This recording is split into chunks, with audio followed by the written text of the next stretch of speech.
right. Welcome back to another two-man booth episode of everyone's favorite podcast. I understand Cam is off solving Black Friday or something like that. So it's just me and the commish this evening. Welcome back, Mr. Commish. Yes, sir. Thank you. I appreciate it. Love to be on as always. I gathered the same thing. I think Cam is either solving Black Friday or fixing it, or he's involved with Black Friday somehow. Even though it's Yeah. basically a week later, he's got to fix it now. And Yeah. that's what it takes to be Cam these days. So Yeah. I don't know who messed it up, but I know he's responsible for fixing it. That's all I know. exactly. So. Yeah, yeah. We did not podcast last week, so we have not talked about sort of how the regular season wrapped up. Maybe we don't need to go game by game in week 12, but maybe we just take a high level kind of view of the end of the regular season, who's in, who's out, and then we could talk about sort of the first round of playoff matchups that are halfway through already. Does that sound good? Yeah, absolutely. I mean, I missed the last pod as well, so it's been 3 or 4 weeks, basically a whole month since I've been, shown face. But essentially, my name says it all. I am the one seed. Who's your daddy? I'm the only father here, so I guess that applies as well. Willie said it's all smoke and mirrors. Well, he's not wrong because he named my team. But where are you at, Willie? I know you're in the playoffs, but 12-12. I thought you were like 6-0, 8-0, something. And now you're 12-12. Who's talking now? Anyway, that last week was crazy. I mean, we thought Rob was going to take away that win, and then I guess it was Monday night. Who was it? I guess Saquon Barkley went off for 44, and I took it over on the final night. I think if I remember that correctly. I'm sorry, Rob. I know you had a tough season, but I'll gladly take the one seed on the last week of the season. Other than that, I know there was some shuffling, and you guys had gone over that a while for a long time on that final pod before the final week. What stood out to you? Yeah, obviously you ascending to the top spot was huge. And I would say be careful putting Willie on blast. He's projected to come up with the highest score here in the first round of the playoffs. We'll talk about that in a little bit.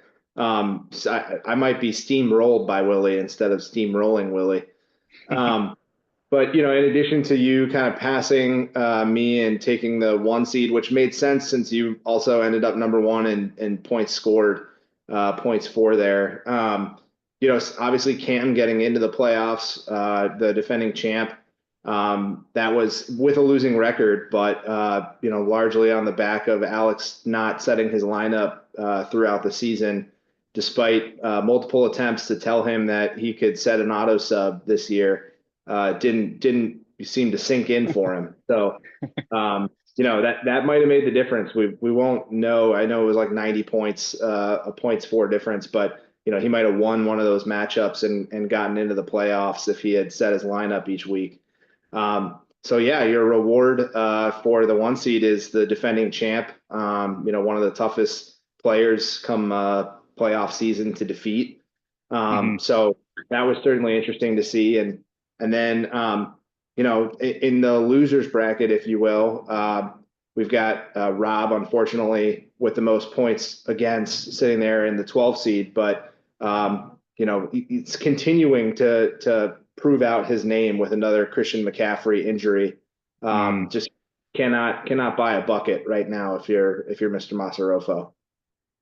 No, it's tough. I mean, even with that points against,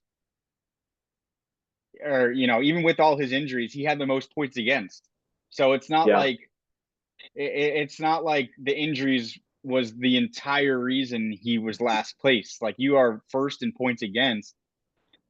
That's tough to overcome, even if you are scoring, you know, top five, top four in the league. Like, you'll be a mid-level team if every single opponent is scoring the most against you. Shout out second in points against me, but it's all fun and games. Believe me, I'm not this cocky when it comes to fantasy football. I've had my humbling seasons, 2-22. You don't got to tell me. So I've been there. I know where Rob's at. It's tough. It's tough on the bottom, and he put the effort in. He's active, both in the chat and on waivers, and trying to stay afloat. Unfortunately, it just was never going to happen this season. Um, and I do need to shout out Eric here. I do feel a little bad because we did schedule the draft on a bachelor weekend for a bachelor weekend that he went to as well. So I understand not being fully able to focus on a fantasy draft when you're out with the guys, you're in a new city, you're trying to explore, not necessarily pick fantasy players. So I can't get on him so much, but it shows, 8-16, not a lot of points for. It makes sense. But the draft is your season. You got to lock in. You got to know who you're taking. You got to do a little bit of research. And when you're not, when you don't spend the time to, you know, kind of do some research before each pick, there you have it. We all know Eric's a good manager, but 8-16 does not necessarily represent him as a manager. And I would say that as a whole, for this league, I would not say that the final standings 1 through 12 is a good representation of how the teams might have been throughout the season. Troy did have a strong showing for most points. He came up maybe second for points Yeah. for, but arguably he's the favorite right now, and he's a 4 seed. Same with you. You were number 1 seed for practically more than half of the season. You finished as the 2 seed. This isn't necessarily representative of who the strongest teams are, because again, points for usually shows that. But I don't necessarily agree with the final standings and how they ended up. But that's what the playoffs is for. Now we'll see who the best manager is. Now we'll see who's got the team with the longevity. And I don't think, I set it up maybe week 10, 11. I was like, between you, me, and Troy versus the field, who do you take for the championship? That that um that is a much tougher question now. Obviously, we're through 1 week of round one. Um, but I don't feel good about, maybe I'm skipping ahead here. I don't really feel good about only being up 6 to Cam. Troy's game Right. is tight. Your game is tight. This is a tight week 1 of round one, and I'm here for it. I mean, I definitely wish I was up more than 6. I made up some lineup decisions I'm not too happy about now. Um, but we have a great week 2 of round one coming up. The biggest swing is your game, 16 points. Everything else is less than that. So Yeah. here we go. Yeah.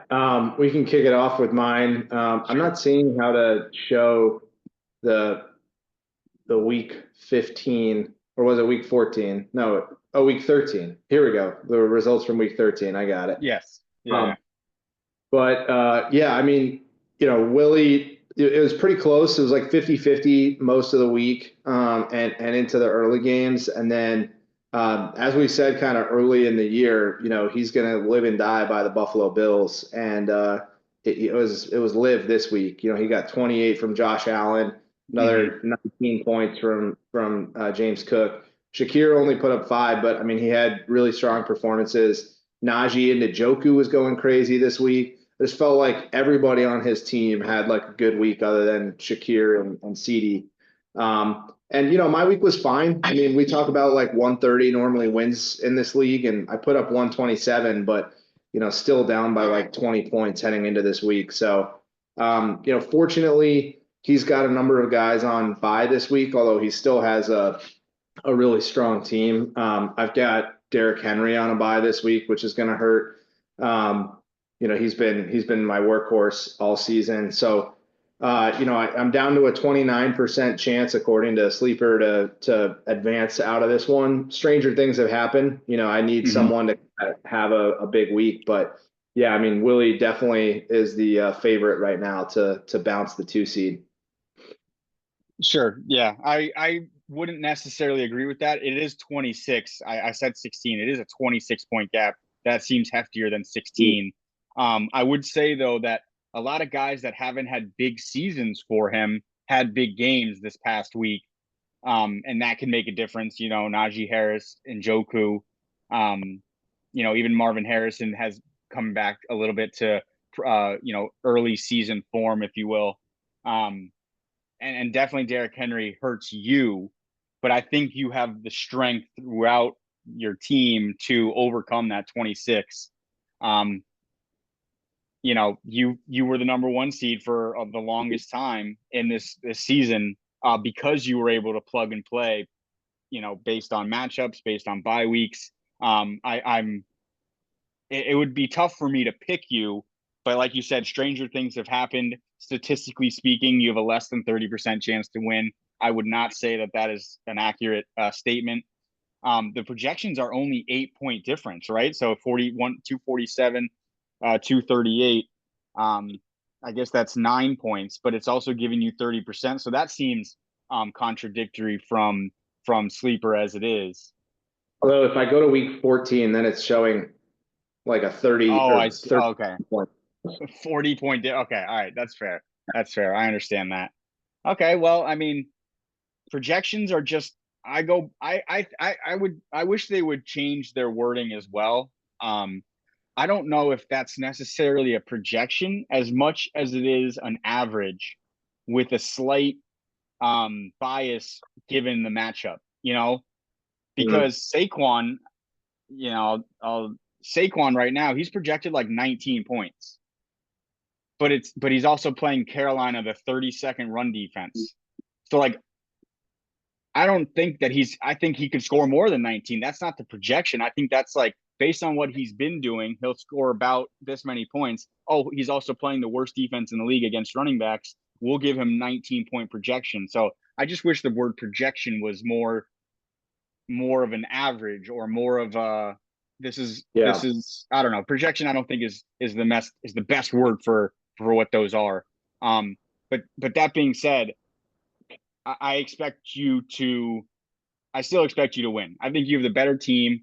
I think, he had a good week, but you're gonna have a better week. And that's how I see this one playing out. Also, Willie talked a lot of shit week one, so there's no way I'm gonna throw him any type of shine. He's gonna get all the shade in the world.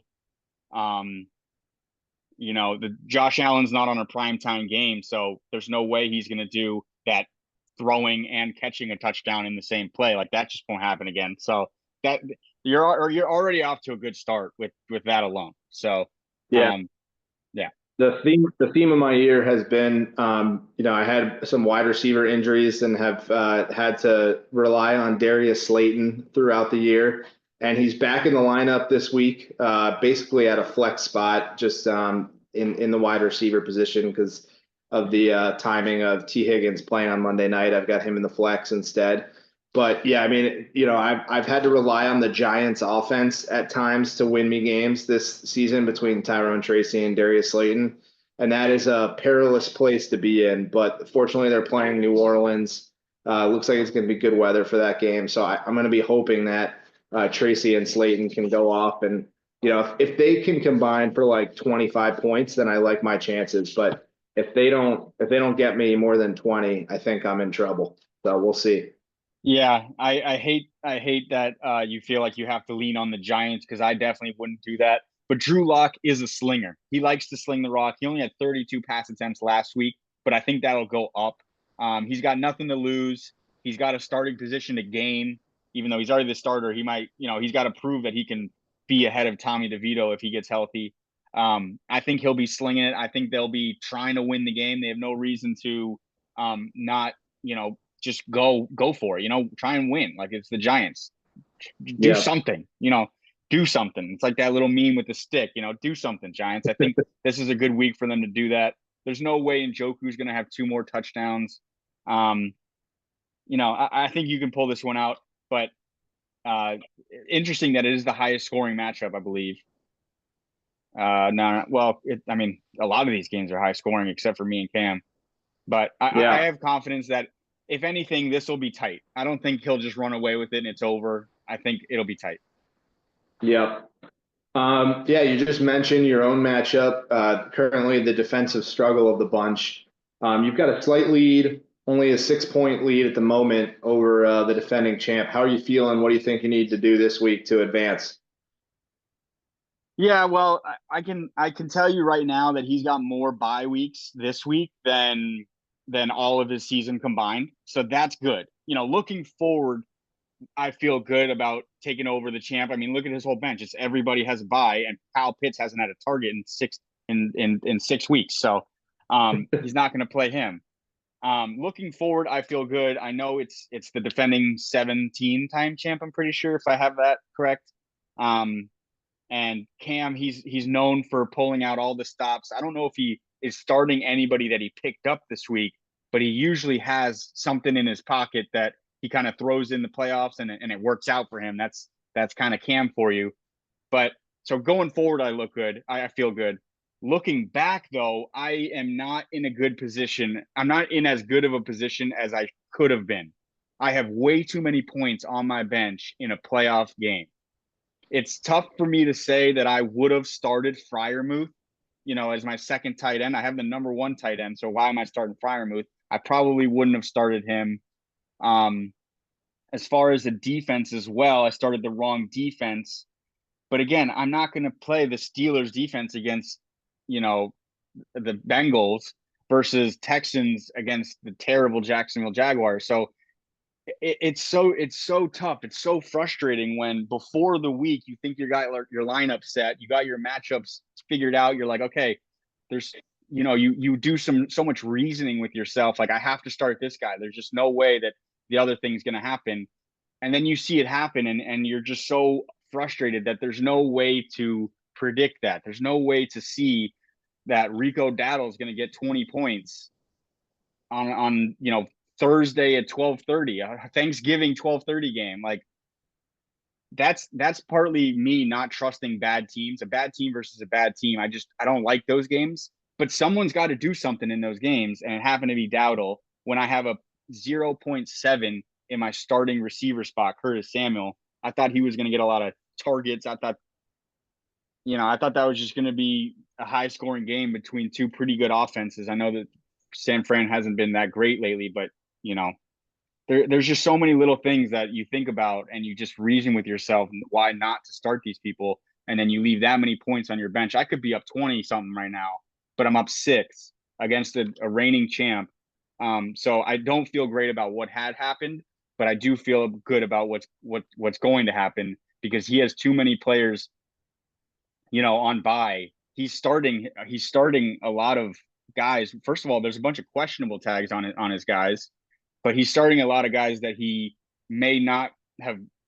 He wouldn't have started if he had, some of these, if he didn't have some of these bye weeks. So I feel good that I'm going into this game, maybe not full strength, but with more of my strength than he does. So, and Sleeper agrees with that. So. Yeah, and the Thursday night game kicking off in a few minutes is going to be huge for this matchup. You each have two guys going in that one and two important pieces of your lineup. So not that it will be over by Friday morning, but we'll certainly have a much clearer picture of how this is going to turn out by tomorrow morning. Absolutely. Yeah, it's a good game too, Packers Lions. Yeah. I think we're all going to tune in whether we have fantasy implications or not. I think this is a good NFC North who's really legit contender for that 1 seed right now. Yeah. Let's talk about Troy and his relatively sizable lead over Johnny. I felt, weirdly heading into this week or heading into the first round, I felt probably the best about Troy to win his matchup. I predicted that he would be the eventual champ, and I'm going to stand by that prediction. He's currently up by about 15 points. Got a strong performance from Jamar Chase and Achan, and Keenan Allen with 2 touchdowns was huge for him as well. Pacheco back in his debut only got 5 points, but the defense was a huge swing here as well with 20 versus 3 for Johnny. So, not a lot of green on Johnny's side of the ledger last week, despite 36 points from Jerry Jeudy. If he hadn't started Judge Judy, he would have been in major trouble this week. So might save the season with that play. Unbelievable. I mean, talk about a guy who hasn't had that great of a season. He's been in form recently, but the Browns are just not really a high-powered offense. But he goes for 36, and Johnny has 136. So this could be a 50-point game if it wasn't for Jerry Jeudy there. I love to see this staying close because you're right. I think Troy is the favorite. He's got the strongest team. He's got a lot of points off the board lately. I think he's scoring at least 130 a game the past several weeks since he got Jamar Chase. Definitely the scariest team. 150 seems like a tame number for Troy, right? Like he got to 150 and it seems like he didn't even perform that well, even though everyone's getting pretty much double digits, barring a tight end and Pacheco, who's still trying to get back, get his feet under him. I hope this one stays close for the sake of having a good matchup in the playoffs. But there's a very good chance that Troy runs away with this, scores 300 points, and Johnny might not even score 250. It's very, very, very real possibility here. If we're gonna pick, I'm picking Troy. Obviously, I could see the upset. It would take a lot from Hurts might have to have another big game with 2 passing, 2 rushing, that sort of thing. Kamara needs a big game. Like he's gonna have to have his big name guys show up right now for not only their NFL teams but for Johnny for this to be anywhere near a fight. But with the fact that it's 14 is a good sign that it's gonna stay close. I hope. Yeah, and this one's probably going to come down to the Sunday night game. They've both got a bunch of guys playing in the primetime game. Monday night too, with the Bengals on Troy's side. But the primetime games this week are going to have a huge impact on the matchup there. Absolutely. And last but not least, this one is a nail biter at the moment. 2 points separates them, although Sleeper still thinks Trevor only has about a 40% chance to pull this off, which is pretty interesting. Trevor down at the hands of Josh at the moment, 143 to 141. Is this not the four versus? Oh, this is a 3 versus 6 matchup. Okay, I was gonna say this. It makes sense that if it's the 4 versus 5, that's why they're so close. This is really going to determine who comes out on top between those. But it's the 3 versus 6. Still very even teams. We said it all year. Props to Trevor for sticking with it. He hasn't necessarily been the most active person as far as fantasy is concerned, but he's very much in the thick of it, very much on top of what's going on, who's hot, and Josh as well. I mean, I'm hoping he can break the curse of having a bad late season games. I would hate it if that was my tag. If I would hate it if that's what everyone was saying about me is, oh, you can't perform late in the playoffs or late in the season. I would want to shut that down right now. I expect this one to come down to the wire as well. I don't know if they got any Monday nighters or Sunday nighters, but I expect this to end maybe as a 2-point game. 5-point game or less is, I think, where this one ends. A lot of bye weeks for both teams. So backup quarterbacks are in. Backup running backs are in. I mean, Trevor should have. I do think Trevor should have gotten Isaac Guerendo. If we're going to talk about waivers real quick, Trevor needed Guerendo the most. Yeah. We're going to see how many bids were on Guerendo, but I just wanted him. I wanted to take him from Cam. Cam only had $31. I put 32 on there. Josh put 40 or 50 or something on him. Yeah, 40.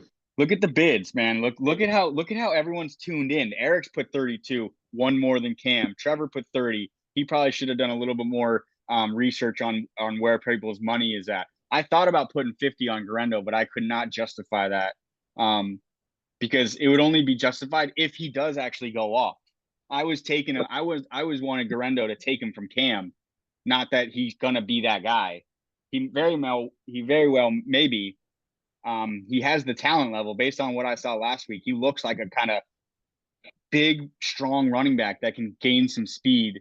But I mean, I've never seen anything like that. That is a lot of potential money spent on one player.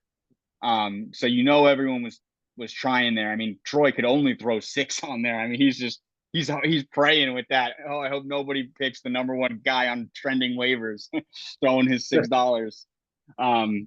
I threw everything I had, put all 18 I had behind Guerendo, exactly. And I think in like 7th place or 6th place or something.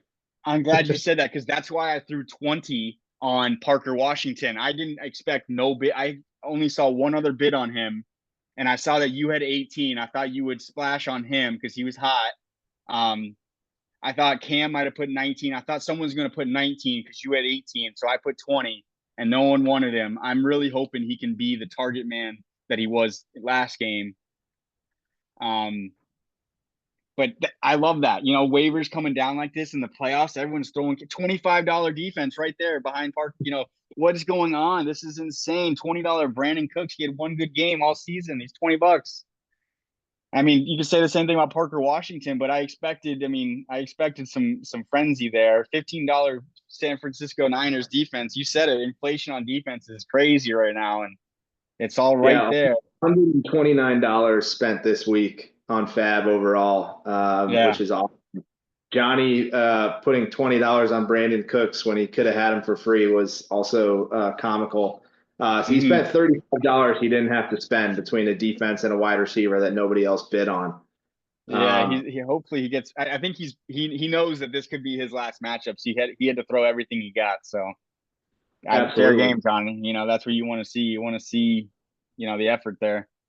Yeah, we were talking about the buys that are going to impact Josh versus Trevor as well. I mean, Trevor, to your point, has Ty Johnson, who's projected to get less than 4 in his RB2 spot right now. The guy who has yet to play 50% of snaps in any game this season, Yeah. and he's relying on him. And I'm curious, Josh has the Detroit defense going tonight against Green Bay. I know Detroit obviously has a great defense, but yeah, the Green Bay offense is pretty darn good.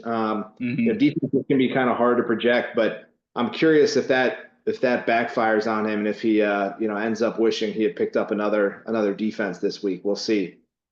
Yeah.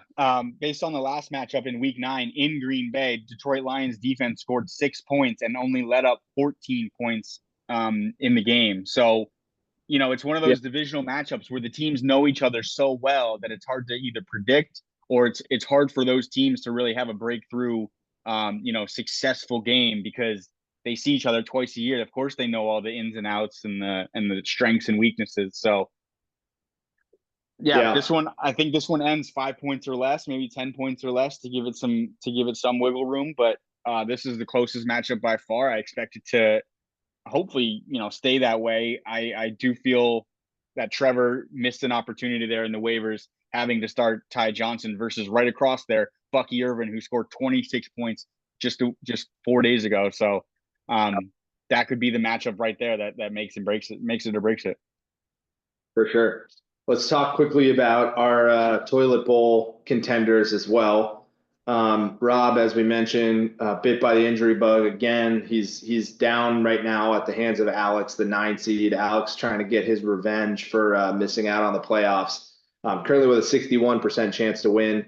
Rob's just had a tough go of it. He's got his Dolphins there in the starting lineup. He's got McBride. He also lost Taysom Hill, which I know he's sad about, out for the year. Both of these guys have some buys this week, definitely more impactful on Rob's lineup. It's tough to see Rob pulling out a win here in this one. Yeah, no, I don't think Rob can pull it off, even if he were to, even like, max points 4. If Rob reaches his max points 4, I think Alex, without setting his lineup, will surpass his max points 4 in this given week. The only bright spot is he didn't score the least amount of points in this past week. So well done, Rob. You're not the worst team this week, which means you haven't won the toilet bowl yet. As the favorite, you have not won it yet. So holding out hope for my boy Rob. Saw him on Thanksgiving. He's doing well. But fantasy wise, he doesn't want to talk about it. That's what I gathered from seeing him for a brief minute there. He does not want to talk about fantasy unless it's another league. But again, the bright spot, he didn't score the least amount of points this week. That would be none other than Mr. Clean and Clorox. He scored 105 points. I don't know if that was a lineup thing or if his team is just this bad right now. But Yeah, let me as look. Rob He does, is still similar to Alex, he does have 2 guys on a bye currently in his lineup for this week. So neither one of them seems to really have an interest in winning. No, it was just a yeah. bad week. Yeah. Yeah, just 2 points from Brock Purdy. That's a Hmm. pretty big rarity there. Yeah. Darnell Mooney only with 3 points. We talked about how great he's been. Kittle with 1 point. Just a bit of a lemon of a week for Jason. Yeah. I think this was just a bad season for him. We know he's a better manager than what he has shown this season and in the past generally. Um, Rob is the favorite for the toilet bowl, but if Jason really doesn't put in any effort the rest of the season, I mean, he could easily take this one. He's got a lot of names that are just not having seasons that they should have. Like DJ Moore is a good example. That guy has got all the talent in the world at the wide receiver position, but being a Chicago Bear, having a rookie quarterback, I mean, number 15 receiver, he's better than that, and that's Yeah. not terrible season, but he's better than that. It comes down to that. Jason did not. Jason's draft picks did not have the seasons that they should have lived up to, and that's not necessarily Jason's fault. Um, but it's tough to overcome that. I mean, other than Joe Mixon, I couldn't tell you one player who had a good season. Oh, I Yeah. mean, here's something. I would say that between Jason and I, the trade that I mean, there was a three-way trade between me, Troy, and Jason. Jason won the trade by me getting Garrett Wilson and him getting George Pickens. George Pickens has done a whole hell of a lot better than Garrett Wilson since that trade. So, that's a bright spot there. He won that trade just because he wanted to get his guy. He's a George Pickens fan. He got his guy, and it's gone well for him. And I cannot say the same for me. I'm not necessarily a Garrett Wilson guy, but as at the time he was the number 7 receiver, he's no longer that. It has not gone well for me in that trade. Um, yeah, I'm interested to see where he is at 11. So But yeah, he hasn't scored double digits in the last 3 games, and he had a bye week in there too. yeah. So I'm hoping he can get back, even though I think Lazard is back. He had a chest injury, no timetable for return. The second I drop Lazard, oh, he's back to practice, full participant. He's fine. Nothing's wrong with him. I couldn't have told you that the past 6 weeks, but I'm telling you now that Colin Hampton has dropped him, he's fine. Give me a break. Anyway, yeah, So if Jason or Rob's gonna win this. if we end up with Rob versus Jason in the toilet bowl, who do you think loses that matchup and ends up as our toilet bowl winner? I mean, Rob's got the worst team, but that doesn't necessarily win or lose you games. It's Jason's effort that will come into play here. Will he set his lineup? Will he even look at it the rest of the year? I don't know. Um, and based on sheer willpower, I will give Jason the toilet bowl champ. And let's see if he participates in one of the activities to stay in this league. That'll really give us an idea of whether he wants to be in this league or not. I know one of those things is much less impactful on your life than the other, as far as a tattoo or a couple minutes of singing a song. But if he does it, then he's in. If he doesn't, I'm sorry, we got subs. We have a line of subs. We have literally people who want to join this league. So we'll see. Let's see if he hears this or not, too.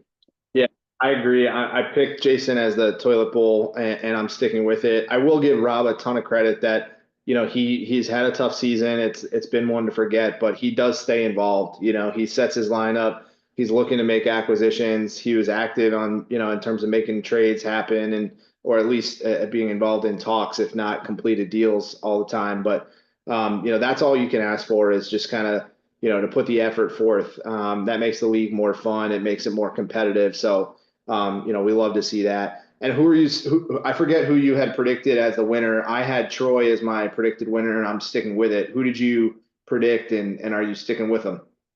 Yeah, I'm sticking with myself to win this thing. Um, I, I finished as the 1 seed. That's got to mean something. I know I'm playing a bunch of nobodies. I mean, it's the first round of the playoffs, week 2, but I'm starting a guy that I just picked up in Parker Washington. So that should tell you the state of where my team's at. I didn't realize how poor my receiver room is right now. If you want to throw my tight end in my receiver room, Brock Bowers makes it a little bit nicer as the number 1 tight end. But my running backs have been doing it for me. my running backs. Jordan Love has been really solid this year. My defense, my 3 defense strategy has been working out. So I'm going to pick myself just because I feel like I've prepared as well as I can going into the rest of this lineup. Also, the fact that Cam's team is pretty weak next week, I think I'm getting into the next round, and there is a reseeding, so I'm going to play. If I make it, I'm going to play the next worst seed next round, and that could be a number of people. But I'm taking myself to win this thing, and holding out strong towards the end of the season. There you go. Any final thoughts before we wrap up? I mean, I think well, it starts tonight. I think this will be a good game. I'm really hoping Josh Jacobs can get in there. I'm hoping Jordan Love can throw 2 touchdowns at least. Get me more than 30 points tonight. I'll feel good about that. And then on the other side, I know Cam's got Jamison and Jahmyr Gibbs. Give the ball to Monty. Give the ball to Amon Ra. I'm rooting for everybody else to get the ball on the Detroit offense, other than those 2 guys. If I can score 30 tonight, and if I'm up, 10 or more, I'll be happy going into the weekend. So, but my final thoughts are: this is a great round of the playoff. Great start to the playoffs. I know you got a 26-point gap, but this is a great start to the playoffs. I couldn't have asked for anything, closer, tighter, more competitive. We got real fantasy managers who care about their teams, trying to win these things. And, you can feel it. The tension is there. Even in the chat, it's popping off. I think this is the most active the chat has been in the past few years, at least as far as I can remember. I can't necessarily say that for myself. I've been extremely busy, but I follow the chat. I'm not contributing as much as I would like to, but I follow what's going on in there. And I love where this league's at.